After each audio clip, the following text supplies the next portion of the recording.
Dear student, मैं assistant professor Nikhat Anjum आप सभी का वेलकम करती हूँ। आज का हमारा टॉपिक है how to prepare synopsis. Synopsis को कैसे तैयार करते हैं। जैसे मकान बनाने से पहले उसका नक्शा तैयार करना पड़ता है, उसका ब्लूप्रिंट बनाना पड़ता है, उसी तरह से रिसर्च वर्क करने से पहले भी हम उसकी आउटलाइन तैयार करते हैं, जिसको रिसर्च सिनॉप्सिस या रिसर्च प्रपोजल बोलते हैं। इसके भी कुछ स्टेप होते हैं जिन्हें फॉलो करना होता है। तो आइए जानते हैं इसे बनाने का आसान तरीका, इसको किस तरह से तैयार किया जाता है।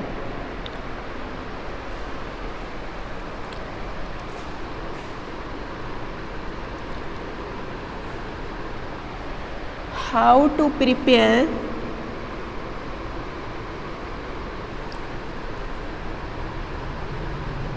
सिनॉप्सिस।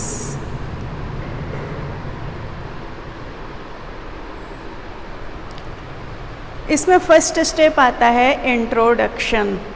इंट्रोडक्शन में हम ये बताते हैं कि हमारी प्रॉब्लम्स क्या है, उसका बैकग्राउंड क्या है और हम उसे क्यों करना चाहते हैं, उसका सिग्निफिकेंस क्या है, उसकी नीड क्या है, इस बारे में इंट्रोडक्शन में दे दिया जाता है।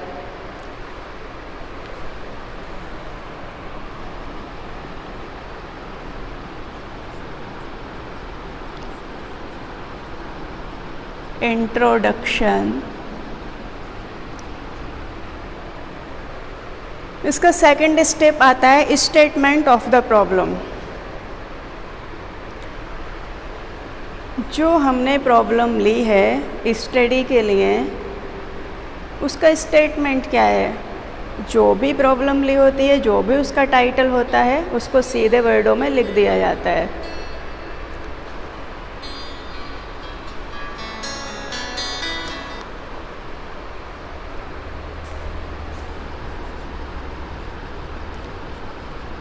स्टेटमेंट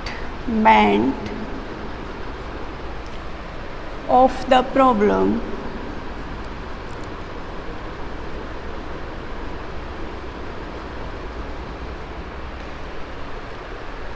अब इसमें भी हम किसको लेकर रिसर्च कर रहे हैं, हमारी प्रॉब्लम में कौन कौन से वर्ड आते हैं, कौन से वेरिएबल्स आते हैं, उनकी ऑपरेशनल डेफिनेशन देना ज़रूरी होता है।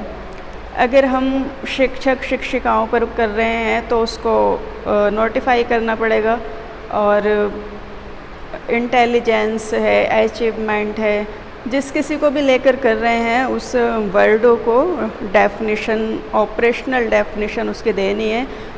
ब्रीफ में बताना है कि हम ये वर्ड जो यूज़ कर रहे हैं वो किस लेवल पर यूज़ कर रहे हैं और इनका मीनिंग्स क्या है हमारी रिसर्च के अकॉर्डिंग।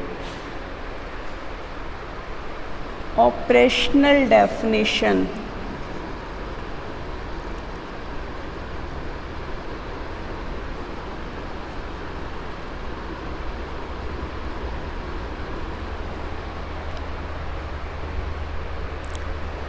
फिर उसके बाद जब हम प्रॉब्लम्स स्टडी के लिए कोई भी प्रॉब्लम सेलेक्ट कर लेते हैं तो उससे रिलेटेड जो रिव्यू रिलेटेड लिटरेचर होता है उसको पढ़ना ज़रूरी होता है कि पहले जो अध्ययन हो चुके हैं उसमें क्या कमियां थी और उन्हें प्रूफ करने के क्या पॉसिबिलिटी हैं, क्या संभावनाएं हैं। तो इन सब के लिए हमें रिव्यू ऑफ लिटरेचर को पढ़ना होता है।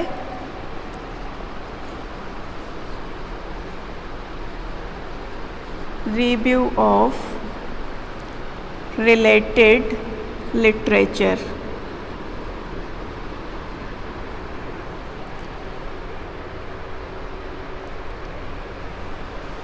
इसके बाद फिर हम बताते हैं कि हमारी स्टडी का सिग्निफिकेंस क्या है, उसका महत्व क्या है, हम किन उद्देश्यों को लेकर उसको करना चाहते हैं और उससे किस क्षेत्र में यूज़फुल होने की संभावना है।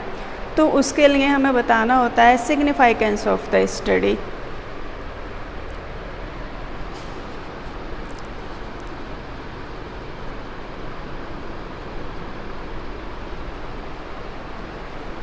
Significance of the study.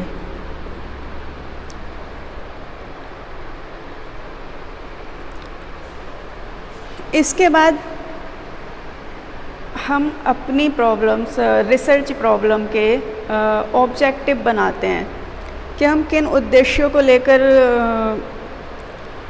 अपनी रिसर्च को तैयार कर रहे हैं।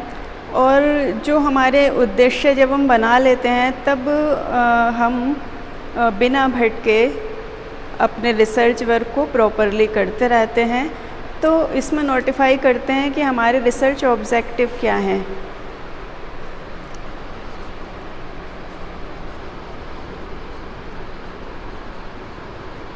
Research objectives.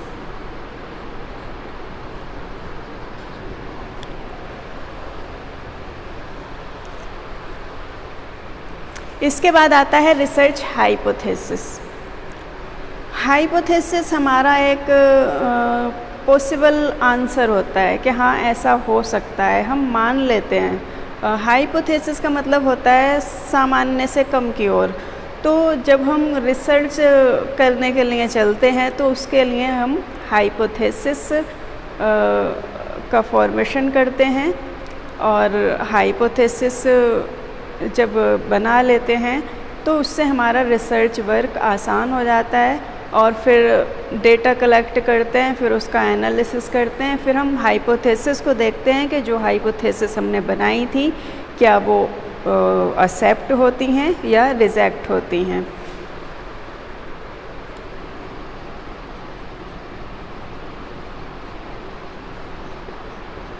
Research hypothesis.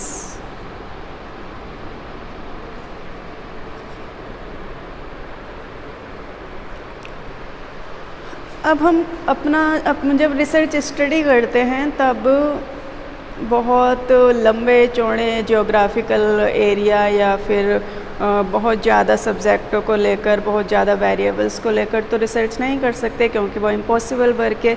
इसके लिए हम लिमिटेड करते थे अपनी स्टडी को। Delimitation of the study.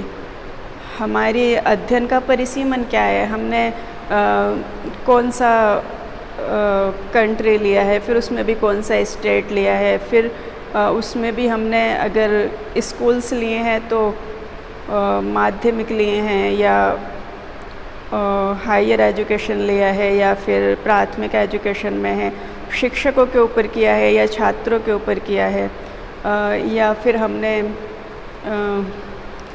क्या कहते हैं जॉब सेटिस्फैक्शन पर किया है, इंटेलिजेंस पर किया है या अचीवमेंट पर किया है। बहुत सारे टॉपिक्स होते हैं तो उसको लिमिटेशन करते चले जाते हैं। और फिर जो हमारा स्टेटमेंट, जो हमारी प्रॉब्लम्स, रिसर्च प्रॉब्लम तैयार होती है उसी को लेकर स्टडी करते हैं। तो इसमें आता है delimitation of the study.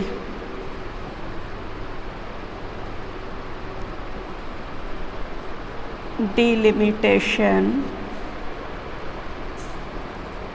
of the study।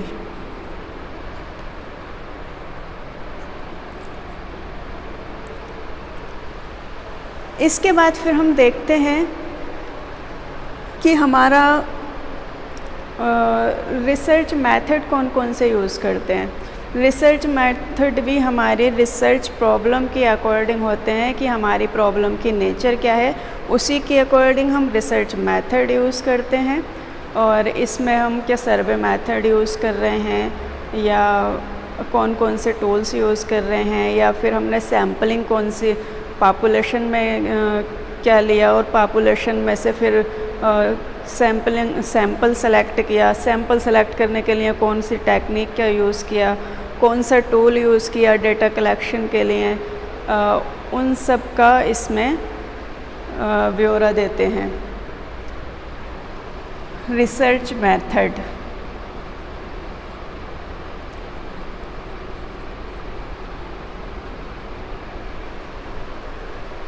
अब ये सिनॉप्सिस होती है तो फिर हम इसमें बताते हैं कि हम ये यूज़ करेंगे, क्योंकि अभी हमने किया नहीं है, ये हमारी सिर्फ आउटलाइन है, सिनॉप्सिस है। तो कौन सा मेथड यूज़ करेंगे, कौन से टूल यूज़ करेंगे, ये सारी चीज़ें रिसर्च मेथड में आती हैं। और फिर इसके बाद आता है tentative chapterisation.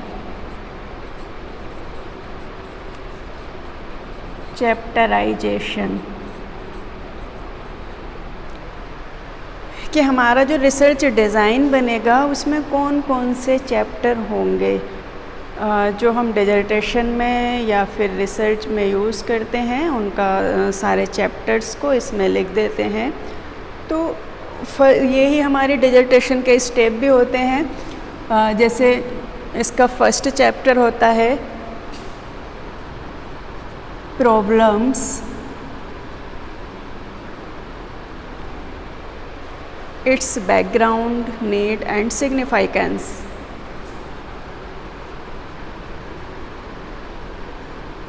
It's background, need and significance. ये हमारा फर्स्ट चैप्टर होता है जिसमें इंट्रोडक्शन से लेकर ये सारे रिसर्च ऑब्जेक्टिव, हाइपोथेसिस और डिलिमिटेशन स्टडी तक आ जाता है। इसके बाद फिर हमारा सेकंड चैप्टर आता है review of related literature. Review of related literature.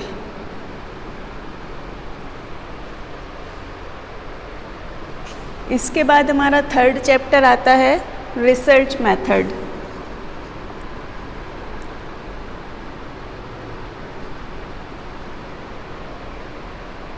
Research method.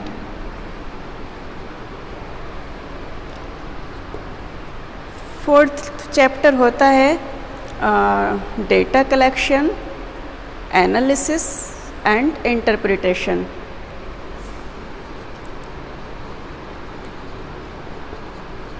Data collection, analysis and interpretation या एक्सप्लेनेशन।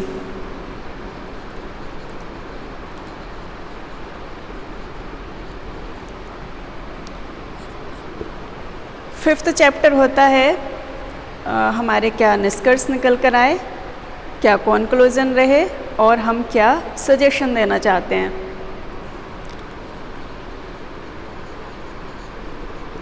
Conclusion and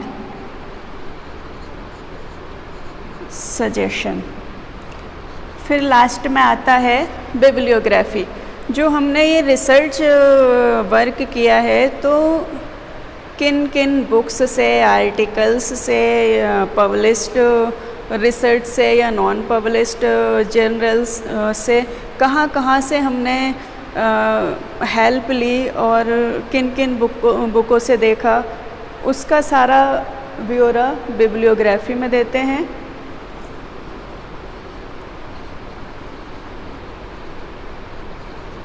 bibliography. तो ये थी हमारी how to prepare synopsis. Synopsis किस तरह तैयार करें। सिनॉप्सिस के लिए introduction, statement of problem, operational definition of variables, review of related literature, significance of the study, research objective, research hypothesis, delimitation of the study. यहाँ तक हमारा सिनॉप्सिस में आ जाता है। रिसर्च मेथड को हम दे देते हैं, हम कौन सा यूज़ करेंगे, और टेंटेटिव चैप्टराइजेशन में कि हमारी रिसर्च में, डिसर्टेशन में ये चैप्टर होंगे, ये डिसर्टेशन में आ जाते हैं।